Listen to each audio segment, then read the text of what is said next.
নমস্কার and welcome to notebook. আমি গার্গী এবং আমরা আজকে চলে এসেছি 9th মে 2024 এর কারেন্ট অ্যাফেয়ার্স ডিসকাস করতে। A very very good morning to all, সকলকে শুভ সকাল।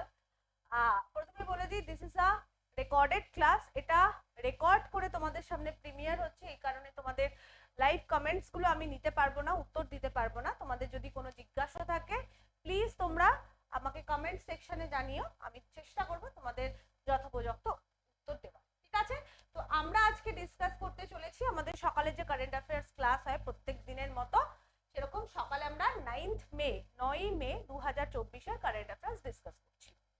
আজকে আমাদের প্রথম প্রশ্ন, today's first question, which city tops the world's wealthiest cities report 2024 by Henley and Partners? Henley and partners এর দ্বারা বিশ্বের সবচেয়ে ধনী শহর রিপোর্ট 2024 শীর্ষে কোন শহর? তাহলে হেনলি আর পার্টনার্স এর তরফ থেকে একটি রিপোর্ট পেশ করা হয়েছে যেখানে বিশ্বের মধ্যে সবথেকে ধনী শহরের তালিকা আছে। তো সবথেকে ধনী শহর এই লিস্ট অনুযায়ী কোন শহরটি হয়েছে সেটাই জিজ্ঞাসা করা হচ্ছে। তো যে শহরটি সবথেকে ধনী শহর হিসেবে নিজেকে প্রমাণিত করেছে সেটি হচ্ছে new York. New York US এর একটি শহর। নিউ ইয়র্ক কিন্তু হেনলি অ্যান্ড পার্টনার্স এর রিপোর্ট অনুযায়ী সবথেকে ধনী শহর।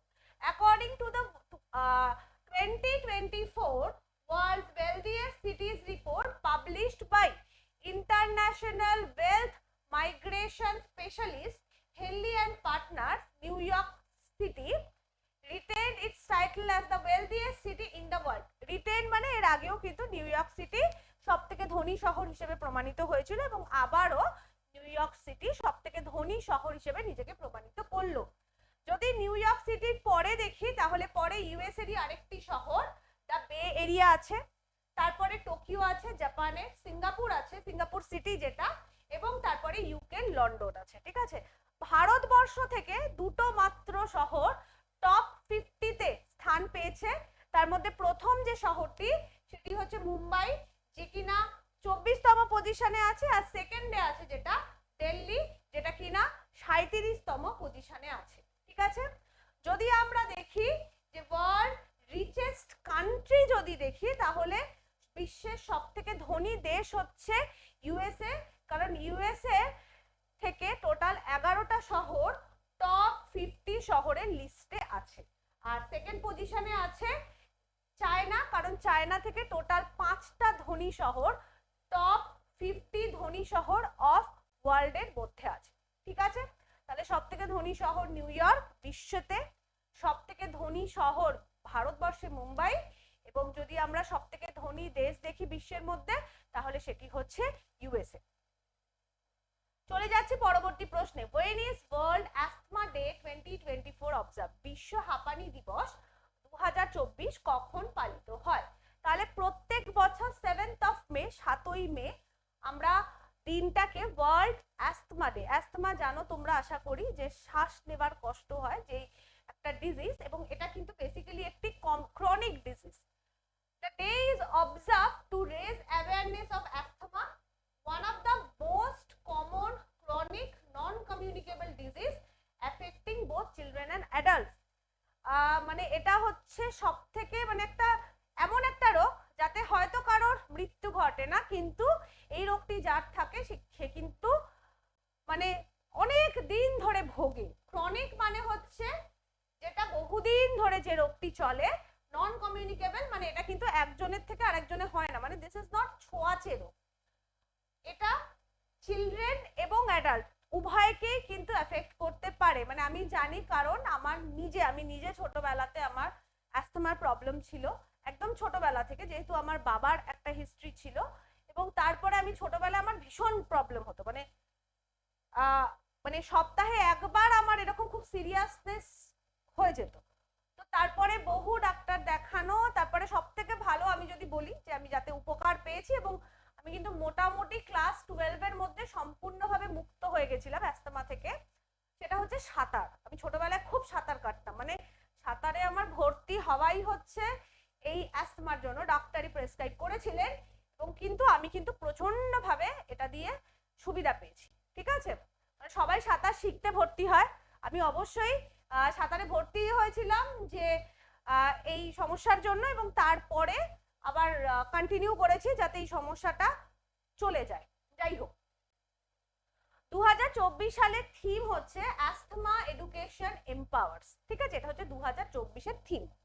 পরবর্তী প্রশ্ন, 3 নম্বর প্রশ্ন আজকে, when is world athletics day 2024 observed?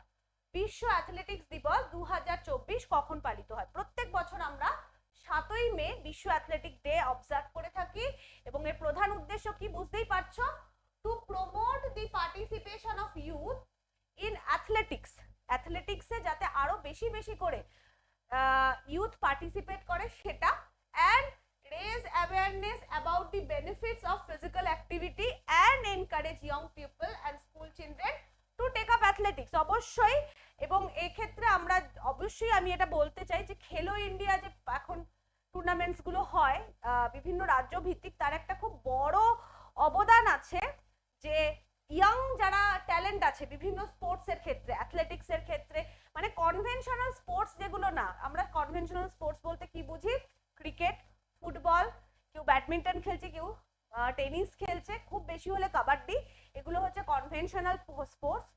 কিন্তু আনকনভেনশনাল যে স্পোর্টস গুলো যার মধ্যে অ্যাথলেটিক্স একটা বড় পোর্শন আছে, এছাড়া অ্যাথলেটিক্স এর মধ্যে রেসলিং পোর্শন আছে, সেই সমস্তগুলো, এগুলোতে সাধারণত কিন্তু খুব ট্যালেন্টেড কেউ হলেও মা বাবা কিন্তু উৎসাহিত করে না, কারণ সেইভাবে হয়তো তারা মনে করে যে এক্ষেত্রে তার ছেলে বা মেয়েটি সেরকম রাইজ করতে পারবে না। কিন্তু বর্তমানে যদি আমরা দেখি যে বিভিন্ন ভাবে, বিভিন্ন স্টেট ওয়াইজ বা সেন্ট্রাল গভর্নমেন্ট ওয়াইজ বিভিন্ন উদ্যোগ নেওয়া হয়েছে, খেলো ইন্ডিয়া ইউনিভার্সিটি গেমস, খেলো ইন্ডিয়া ওভারঅল, যেগুলোর ফলে কিন্তু ইয়াং যে ট্যালেন্টস যারা আছে তাদেরকে কিন্তু খুব ইজিলি বেছে নেওয়া যাচ্ছে, বা যারা সত্যি খুব ট্যালেন্টেড তাদের সেইভাবে কোচিং দেওয়া সম্ভব হচ্ছে।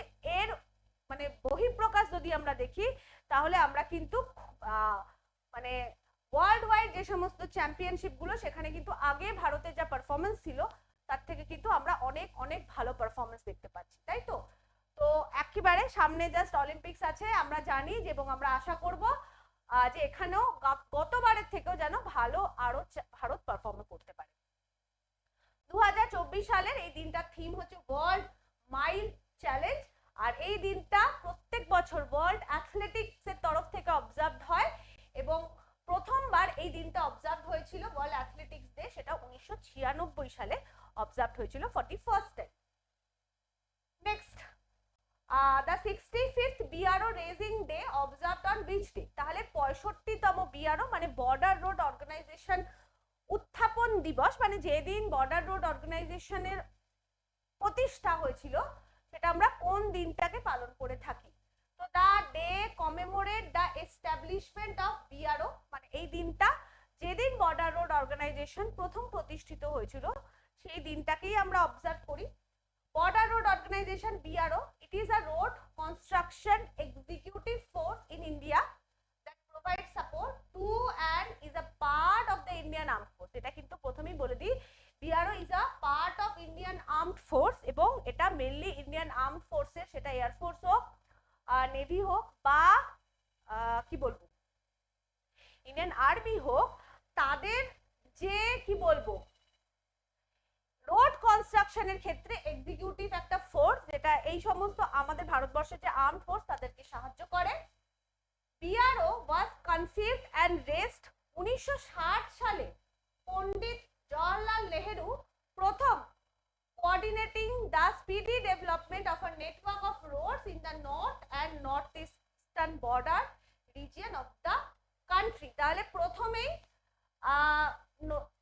1960 সালে উত্তর এবং উত্তর পূর্ব ভারতের দিকে রোড কানেক্টিভিটি যাতে আরো বেশি ভালোভাবে ডেভেলপ করা যায়, সেই সময় BROর কনসেপ্টটা এসেছিল প্রথম, জওহরলাল নেহেরুই এনেছিলেন প্রথম কনসেপ্টটা, এবং পরবর্তীকালে এটা ধীরে ধীরে ধীরে ধীরে ইন্ডিয়ার যে বর্ডার এরিয়াগুলো, এবং বর্তমানকালে শুধু ভারতবর্ষ না, ভারতের যে ফ্রেন্ডলি যে সমস্ত নেশনগুলো আছে, যেমন আফগানিস্তান, নেপাল, ভুটান, মায়ানমার, তাজিকিস্তান, শ্রীলঙ্কা। আমি একটা জিনিস একটু জাস্ট বলে দিচ্ছি যে আফগানিস্তানটা এখন এই লিস্টে আছে কিনা এটা আমি দেখে কালকে বলবো, আমি কনফার্ম নই এটা, ঠিক আছে।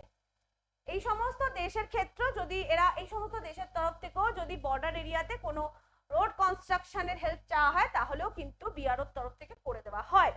1960-এ বারবার বললাম এর গঠন পেরেন্ট অর্গানাইজেশন মিনিস্ট্রি অফ ডিফেন্সের আন্ডারে পড়ে, এটা খেয়াল রাখবে।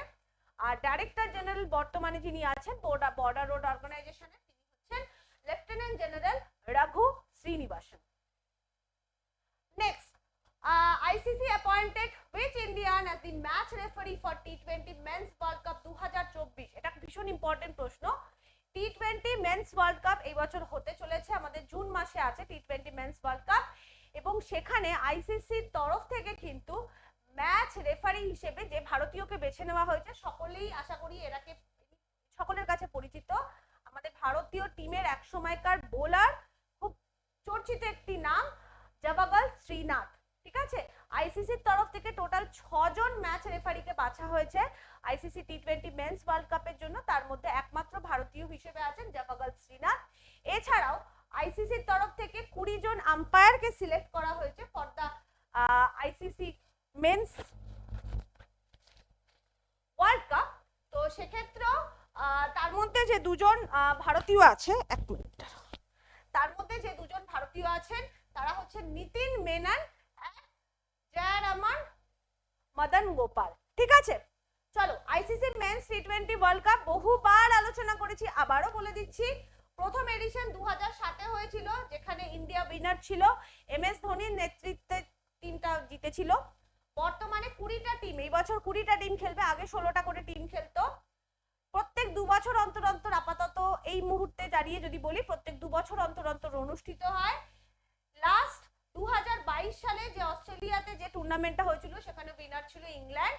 সবথেকে বেশি সাকসেসফুল যদি কোনো টিম হয় তারা হচ্ছে ওয়েস্ট ইন্ডিজ এবং ইংল্যান্ড। 2024 মানে এই বছর ভেন্যু হচ্ছে ওয়েস্ট ইন্ডিজ এন্ড ইউএসএ, 2026-এ হবে ইন্ডিয়া এন্ড শ্রীলঙ্কাতে, 2028-এ হবে অস্ট্রেলিয়া এন্ড নিউজিল্যান্ডে, 2030-এ হবে ইংল্যান্ড, আয়ারল্যান্ড এবং স্কটল্যান্ডে। ঠিক আছে, চলো next. Who has launched the world's first AI spokesperson Victoria C? কে বিশ্বে প্রথম AI মুখপাত্র ভিক্টোরিয়া সি চালু করেছে? এটা একটা ভীষণ ইম্পর্টেন্ট প্রশ্ন। ইউক্রেন রিসেন্টলি আনভিল করেছে বা উন্মোচিত করেছে একজন ডিজিটাল পার্সনকে, যে কিনা ইউক্রেনের ফরেন মিনিস্ট্রির তরফ থেকে অফিসিয়াল স্টেটমেন্ট দেবে। তিনি হচ্ছেন বেসিক্যালি কোনো মানুষ নন, তিনি এআই দ্বারা তৈরি করা একটি ক্যারেক্টার, যার নাম রাখা হয়েছে ভিক্টোরিয়া সি। এনাকে কালো ড্রেসে, কালো স্যুট পরিহিত ভাবে দেখা যাবে, এবং ইনি হচ্ছে বিশ্বের মধ্যে প্রথম একজন আর্টিফিশিয়াল ইন্টেলিজেন্স দ্বারা তৈরি একজন স্পোকস পারসন। এনার নাম হচ্ছে ভিক্টোরিয়া সি। এটা একদম ইউক্রেনের যে অফিসিয়াল একটা ভিডিও রিলিজ করা হয়েছে গভর্নমেন্টের তরফ থেকে, এবং সেখানে কিন্তু এটাকে ইন্ট্রোডিউস করা হয়েছে। তাহলে এটা ভীষণ ইম্পর্টেন্ট প্রশ্ন, এটা বিশ্বের প্রথম এআই স্পোকসপারসন ভিক্টোরিয়া সি কোন দেশ লঞ্চ করলে? ইউক্রেন।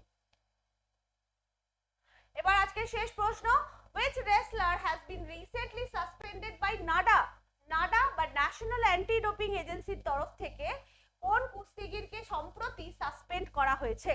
তো যাকে সাসপেন্ড করা হয়েছে তিনি হচ্ছেন বজরং পুনিয়া। এটা নাডার বক্তব্য অনুযায়ী যে তারা বজরং পুনিয়ার কাছে ওনার স্যাম্পল ডোপিং টেস্টের জন্য ওনার ইউরিন স্যাম্পল চেয়ে পাঠানোর জন্য টিম পাঠিয়েছিলেন, কিন্তু উনি নাকি রিফিউজ করেছেন ওনার ইউরিন স্যাম্পল দিতে। এটা নাডার বক্তব্য, এবং দুবার এরকম ঘটনা ঘটার পরে কিন্তু নাডা এই জিনিসটা নাডা এনাকে সাসপেন্ড করেছে, এবং তারপরে ইউনাইটেড ওয়ার্ল্ড রেসলিং এর কাছেও এই সুপারিশ করেছে, এবং রিসেন্টলি কিন্তু ওনাকেও সাসপেন্ড করা হয়েছে প্রভিশনালি, মানে আসন্ন যে অলিম্পিক সেখানে কিন্তু উনি পার্টিসিপেট করতে পারবেন না। যদিও এখানে অবশ্যই আমি একটা পোর্শন বললাম, আর একটা পোর্শন হচ্ছে যে বজরং পুনিয়া আবার একটু অন্যরকম কথা বলেছেন, যে উনি বলেছেন যে প্রথমবার যখন স্যাম্পল নিতে আসা হয়েছিল তখন নাকি ওনাদের কাছে কিট যেটা আনা হয়েছিল সেটা এক্সপায়ার হয়ে যায়। দ্বিতীয়বার যখন এসেছিল তখন 3টে স্যাম্পল নিতে হয়, তো ওনারা একটাই কিট এনেছিলেন, ফলে উনি স্যাম্পল দিয়ে উঠতে পারে, এই কারণে উনি দিয়ে উঠতে পারেননি। তো যাই হোক, কে সত্যি বলছে আমি জানি না, বাট বর্তমানে দাঁড়িয়ে যদি আমরা দেখি, আমি জাস্ট দুটো যে ভার্সন চলছে এখন খবরে, সেই দুটোই আমি তোমাদেরকে বললাম। যদিও এই মুহূর্তে দাঁড়িয়ে কিন্তু ওনাকে প্রভিশনালি ইউনাইটেড ওয়ার্ল্ড রেসলিং এর তরফ থেকে সাসপেন্ড করা হয়েছে। তো ন্যাশনাল অ্যান্টি ডোপিং এজেন্সি জানি আমরা, গভর্নমেন্ট অফ ইন্ডিয়া এটিকে তৈরি করেছিল with the objective of acting as the independent anti-doping organization for India having a vision of dope-free sports. এটা registered society under the societies registration act 1860 এর আন্ডারে এটি registered এবং নভেম্বর 2005 কিন্তু এর গঠন হয়েছিল। ঠিক আছে, তো এবার তোমাদের জন্য প্রশ্ন, which bank has joined the top 5 companies of India with a market capitalization of more than 8 trillion? 8 trillion টাকার বেশি বাজার মূলধন নিয়ে কোন ব্যাংক ভারতের শীর্ষ 5 কোম্পানিতে যোগ দিয়েছে? উত্তরটা আবারও বলছি, কমেন্ট সেকশনে জানিও, যেহেতু এটা একটা কি বলবো রেকর্ডেড ক্লাস, তোমাদের কাছে প্রিমিয়ার হচ্ছে। ঠিক আছে, কমেন্ট সেকশনে তোমরা উত্তর জানিও। আবারও বলছি, আমাদের নোটবুকের যে ব্যাচ এখন চলছে, ইট ইজ সংকল্প ব্যাচ, কোর্স লিংক ভিডিও ডেসক্রিপশনে দেওয়া আছে। আর আবার যেমন প্রত্যেকদিন বলি তোমাদেরকে, আগামীকাল আমাদের চতুর্থ পর্বের ভোটদান, এখানে টোটাল 8টা বেসিক্যালি মধ্য ভারতের এবং কিছুটা মধ্য ভারতের না, মধ্যবঙ্গের কিছু সিট, মেনলি মধ্যবঙ্গ বলতে আমরা যেটা বুঝি বাঁকুড়া, বীরভূম, তারপরে এদিকে কিছু আছে পুরুলিয়া, বাঁকুড়া, বীরভূম, পুরুলিয়া, তারপর তোমার আসানসোল, দুর্গাপুর, তমলুক, এই সমস্ত সিটগুলোতে, তমলুক না মানে মেদিনীপুরের কিছু পোর্শন, সেখানে ভোটিং আছে আগামীকাল। তো যাদের যাদের ভোটিং আছে প্লিজ যাও এন্ড কাস্ট ইউর ভোট, কারণ তোমার আছে ভোট শক্তি, ভোট দেবে দেশ গড়বে। ঠিক আছে, তো please cast your vote. Thank you to everyone. আশা করছি আজকের দিনটা তোমাদের খুব ভালো কাটুক।